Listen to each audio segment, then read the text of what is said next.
Shalom Bapak Ibu, saudara yang terkasih dalam Tuhan Yesus Kristus. Kembali lagi kita boleh bersama-sama menerima renungan harian. Dan renungan harian hari ini berjudul Membangun Karakter Surga. Firman Tuhan dalam Pengkhotbah mulai pasal 1 menjelaskan tentang kehidupan ini sia-sia, tidak ada yang baru. Ada yang berlelah-lelah, hidup hanya cari uang saja. Ada yang berlelah-lelah cari hikmat agar pandai dan lain sebagainya. Semua rutin dan juga dilakukan banyak manusia di bumi ini. Kebenaran ini kalau salah dimengerti bisa diartikan hidup yang rutin ini sia-sia. Kalau hidup yang rutin ini jadi sia-sia, untuk apa hidup dalam dunia ini?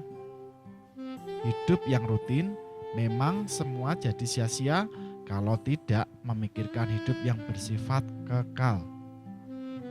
Bagaimana bisa tahu hidup berdampak sampai dalam kekekalan dan dimulai saat masih dalam dunia ini?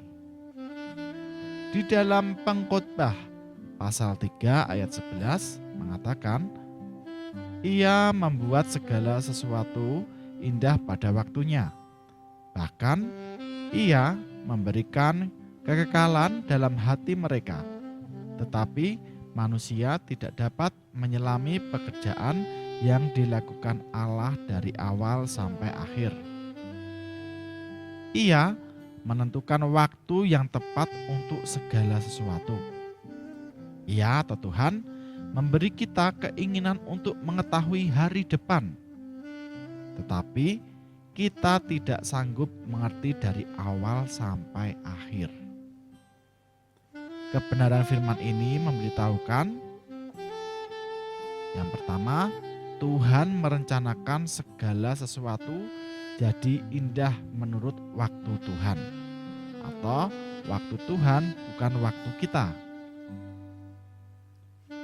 Tuhan memberikan rasa ingin tahu dalam hati umatnya akan rencananya, atau keinginan tahu timbul saat mulai membangun manusia rohaninya.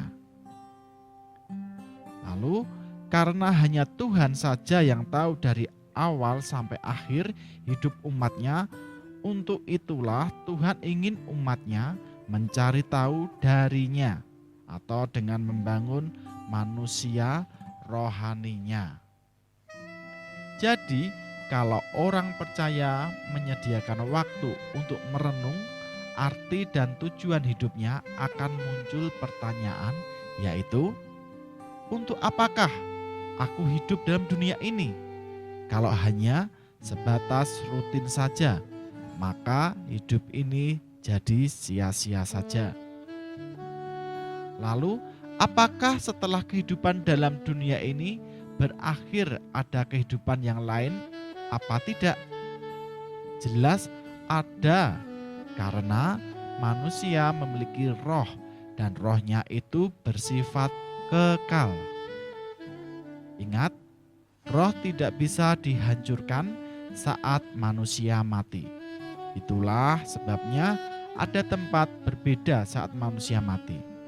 Roh yang ditempatkan dalam manusia saat menjalani hidup diisi dengan menyembah Tuhan yang benar. Maka roh kembali kepada pencipta dan tinggal di surga. Atau tidak diisi apa-apa, bahkan untuk penyembahan berhala, ilah-ilah lain. Maka roh itu dibuang ke neraka. Saat merenungkan arti hidup, maka pasti menemukan jawaban. Allah mencipta manusia menurut peta dan gambar dirinya atau gambar Allah. Terdapat dalam Kejadian 1 ayat 26 sampai 27. Dari sini kita tahu manusia memiliki unsur kekekalan. Karena hembusan nafas Tuhan dalam dirinya, yaitu roh yang membuat manusia hidup, bersifat kekal karena berasal dari Tuhan.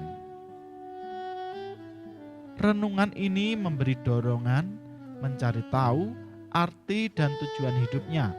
Dan puji Tuhan, Alkitab memberikan jawaban. Sesungguhnya manusia di bumi ini hanya bersifat sementara saja, atau hidup ini seperti gladi bersih. Sedang kehidupan sesungguhnya nanti di dalam kekekalan atau di dalam hidup kekal selama-lamanya. Memang selama hidup dalam dunia ini diperhadapkan banyak pilihan, tetapi ketika meninggal manusia akan diperhadapkan dengan dua pilihan saja, yaitu surga atau neraka. Kenyataan lain, suatu hari detak jantung berhenti, tetapi detak-detak kehidupan tetap berjalan sampai pada kekekalan. Firman Tuhan mengatakan, setelah kemah kehidupan dibongkar, Allah membawa setiap perbuatan, tindakan manusia baik atau jahat ke pengadilannya. Terdapat dalam Pengkhotbah 12 ayatnya yang ke-14. Jadi, manusia hidup dalam dunia ini hanya sementara dan akan berlanjut di dalam kekekalan, atau harus mulai diisi dengan nilai hidup yang bersifat kekal. Kematian bukan berarti berakhirnya kehidupan, tetapi justru dimulainya kehidupan dalam kekekalan. Kehidupan yang sesaat berdampak sampai pada kekekalan, entah itu baik maupun itu jahat. Semuanya harus dipertanggungjawabkan. Terlambat kalau sudah mati. Terdapat dalam 2 Korintus 5 ayat yang ke-10. Sayang banyak orang percaya mengabaikan hal ini. Buktinya banyak anak Tuhan selama hidup dalam dunia yang sesaat ini dilewati dalam tidak mau tahu akan kehendak Allah. Tidak kelihatan sedang membangun manusia rohnya. Hidup hanya menurut kemauannya saja, atau umumnya yang dibangun untuk kebutuhan dan keinginan, ambisi hatinya, manusia lahiriahnya saja. Di dalam 2 Timotius pasal 3 ayat 16-17, segala tulisan yang diilhamkan Allah memang bermanfaat untuk mengajar, yaitu hidup yang tidak sia-sia saat mengenakan pakaian kebenaran atau firman. Dalam Matius 22 ayat yang ke-12-14 dan juga Wahyu pasal 19 ayat 7-8. Lalu berikutnya bermanfaat untuk menyatakan kesalahan, yaitu bagaimana bisa tahu ini salah atau ini benar, tentu lewat kebenaran firman yang kita baca dan kita renungkan dan kita lakukan. Itu terdapat juga di dalam Mazmur 1 ayat 1-3. Lalu bermanfaat untuk memperbaiki kelakuan, yaitu kalau kita baca firman tetapi tidak melakukan, maka kelakuan kita tidak berubah. Artinya apa? Firman hanya jadi pengetahuan saja. Berikutnya, bermanfaat untuk mendidik orang dalam kebenaran. Kalau kita baca firman dan melakukannya, maka hidup kita yang rutin mulai diarahkan dan jadi bernilai kekal atau tidak sia-sia. Dengan demikian, tiap-tiap manusia kepunyaan Allah diperlengkapi untuk setiap perbuatan baik. Akhirnya, setiap anak Tuhan diperlengkapi dengan perbuatan dan tindakan baik, dan ini bersifat kekal. Jadi, hidup ini sia-sia kalau hanya rutin-rutin saja. Apapun yang dicari dan dilakukan menghasilkan pencapaian, yaitu kaya, pintar, hebat. Itu juga pernah dilakukan di masa yang lalu oleh orang-orang yang juga melakukan hal yang sama sebelumnya, atau yang tidak tahu arti hidup sampai dalam kekekalan. Hidup tidak sia-sia apabila ada nilai kekal di dalamnya. Nilai kekal hanya kalau hidup dalam tindakan dan perbuatan didasari dengan kebenaran, yaitu Yesus, firman jadi manusia adalah kebenaran hidup. Terdapat dalam Yohanes 1 ayat 1. Kebenaran itu bersifat kekal.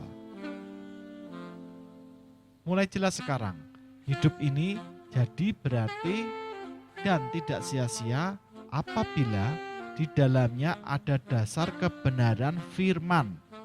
Jadi sangat penting kita suka membaca firman dan melakukan apa yang kita baca sehingga langkah hidup bermuatan kebenaran.